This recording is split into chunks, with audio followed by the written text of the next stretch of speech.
Hello friends, welcome back to my YouTube channel PPS Tej में। हेलो दोस्तों, आज हम बात करेंगे योगात्मक प्रतिलोम और गुणात्मक प्रतिलोम की। यानी दोनों क्या होते हैं, योगात्मक प्रतिलोम और गुणात्मक प्रतिलोम, दोनों में अंतर क्या है ये भी जानेंगे। और यहाँ पर देखिए, गणित में आप जोड़ना घटाना सब करते हैं, उसी के आधार पर योगात्मक और गुणात्मक प्रतिलोम है, दोनों को यहाँ ध्यान से देखेंगे। तो सबसे पहले देखिए, यहाँ योगात्मक प्रतिलोम और गुणात्मक प्रतिलोम।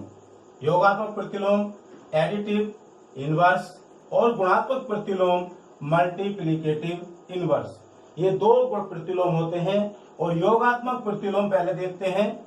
योगात्मक प्रतिलोम, योगात्मक प्रतिलोम ये क्या होता है?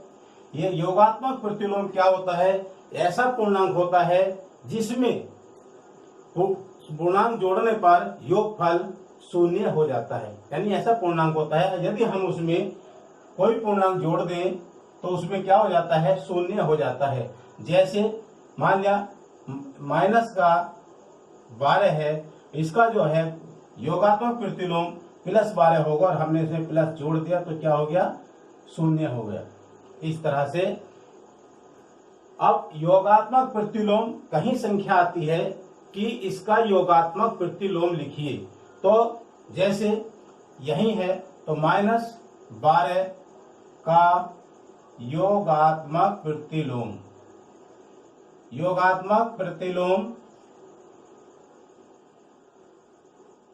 बराबर 12।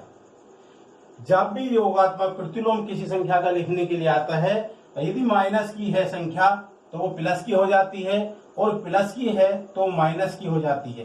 केवल उसका जो है चिन्ह हट जाता है, प्लस की जगह माइनस और माइनस की जगह प्लस हो जाता है। जैसे दूसरा एग्जाम्पल इसमें देखते हैं, 1/2 का योगात्मक प्रतिलोम, योगात्मक प्रतिलोम, तो क्या होगा?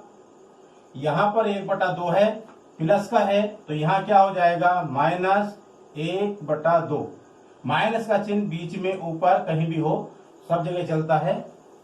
या माइनस का 2/3 का योगात्मक प्रतिलोम, क्या होगा?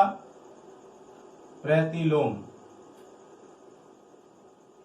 यहां पे -2/3 है तो यहाँ +2/3 हो जाएगा, यानी कि माइनस हट जाएगा। यहाँ प्लस ऐसे भी काम करेगा, लगा देंगे तब भी ठीक है। इस तरह से यदि कहीं पर दोनों जगह माइनस है तो उसमें कैसे करेंगे? -4 और -7, यानी -4/-7 का योगात्मक प्रतिलोम क्या होगा? तो यहां पर देखिए, दोनों चिन्ह माइनस के हैं, यानी ऊपर भी माइनस है और नीचे भी, तो एक चिन्ह जहां ऐसे होता है तो वो संख्या प्लस की मानी जाती है।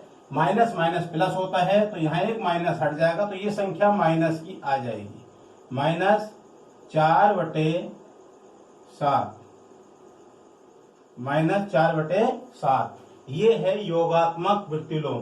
कहीं भी योगात्मक प्रतिलोम आता है सवाल में तो उसमें घबराने की कोई बात नहीं है, उसमें केवल करना क्या है? चिन्ह बदलना होता है। माइनस का चिन्ह है तो प्लस का कर दीजिए, प्लस का है तो माइनस कर दीजिए। और इसमें परिभाषा दी थी कि यदि किसी भी ऐसा पूर्णांक होता है जिसमें कोई पूर्णांक जोड़ने पर उसका योगफल कितना हो जाता है? शून्य हो जाता है। जैसे यहाँ दिखाया था, किसी में भी जोड़ लीजिए, यानी कि हम इसमें एक और लेते हैं, यानी कि -2/3, इसमें जोड़ दीजिए क्या? ये वाला संख्या 2/3, इसे जोड़ देंगे तो क्या आएगा? क्योंकि जिसका हर बराबर होता है तो -2 + 2/3, तो ये क्या हो जाएगा? 0/3, तो ये 0 हो गया। इसी तरह से कि पूर्णांक में पूर्णांक जोड़ने पर योगफल शून्य हो जाता है तो वो कहलाता है योगात्मक प्रतिलोम। दूसरा आता है इसमें गुणात्मक प्रतिलोम। गुणात्मक प्रतिलोम क्या होता है?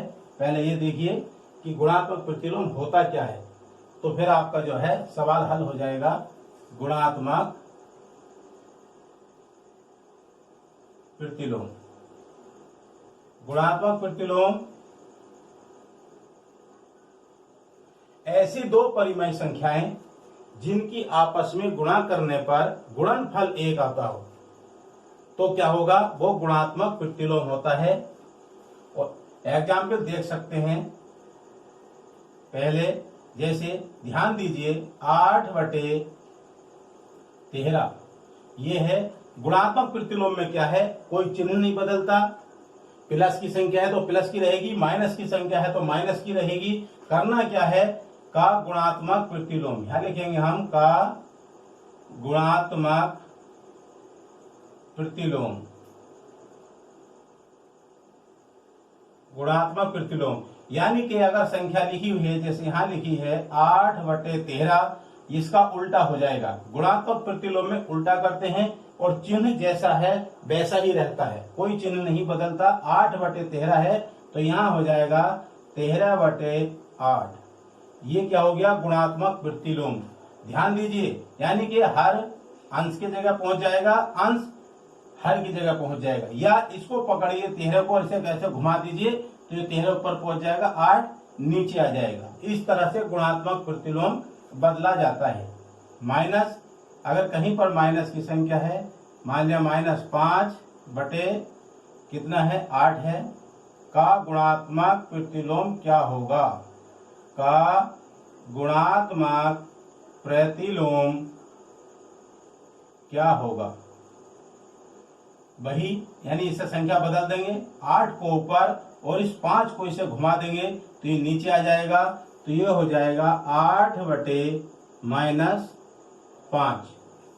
दूसरा, अगर संख्या दोनों माइनस की हैं, यानी -12 और बटे -7, का गुणात्मक प्रतिलोम क्या होगा, का गुणात्मक प्रतिलोम क्या होगा।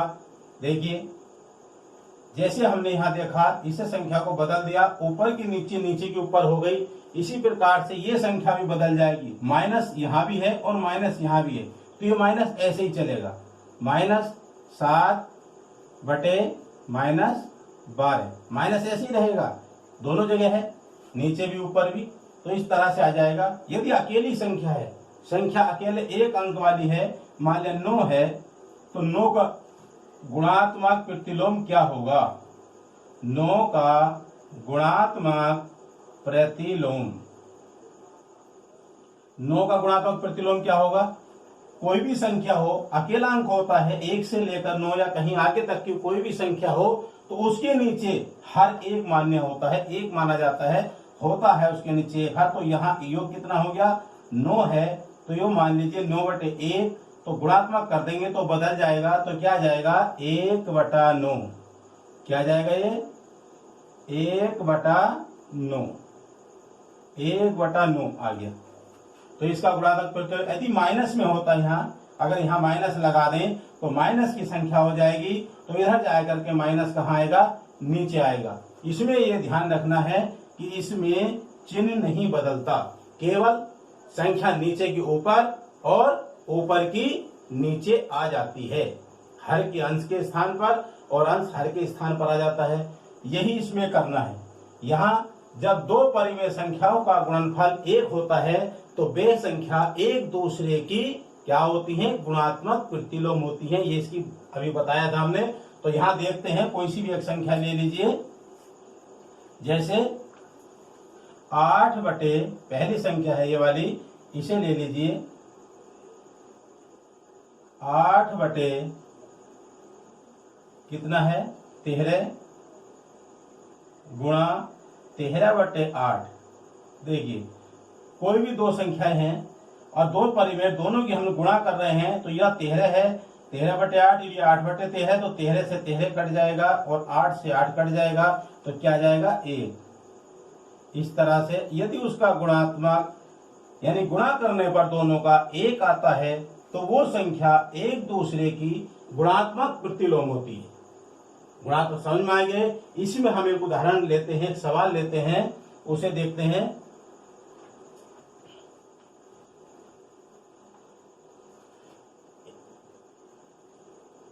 1/2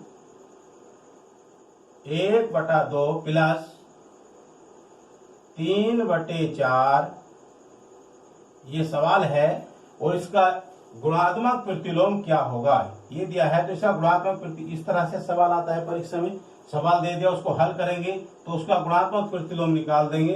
तो क्या होगा, इसे हल करेंगे। यहाँ 1/2, ये 3/4, तो इसका लय से क्या जाएगा, 4 आ जाएगा। क्या आएगा, 4। अब यहाँ 4 आ गया, तो 2 का पढ़ा 2 में 4 में पढ़ेंगे 2 बार, 2 का ना ये 2 आ जाएगा, और ये प्लस ये 3 आ जाएगा। 3 और 2 5, या ब्रैकेट हटा दीजिए, इससे कुछ नहीं, ये 5 आ गया।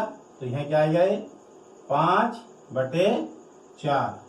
तो इसका गुणात्मक प्रतिलोम क्या होगा, 5/4 का गुणात्मक प्रतिलोम क्या हो जाएगा, यानी इसका उल्टा हो जाएगा, 4 ऊपर हो जाएगा 5 नीचे, तो 4/5। इस तरह से इसका आंसर आ गया। यदि कोई भी सवाल आ जाता है कि इस सवाल का गुणात्मक प्रतिलोम क्या है, तो उस सवाल को हल कीजिए, और बाद में जो संख्या उसका आंसर आएगा उसका क्या करेंगे, उल्टा कर देंगे। नीचे की संख्या ऊपर, ऊपर की नीचे कर देंगे, तो उसका क्या जाएगा, ये गुणात्मक प्रतिलोम आ जाएगा। आज की वीडियो में इतना ही, फिर मिलते हैं नेक्स्ट वीडियो में। तब तक के लिए जय हिंद, जय भारत।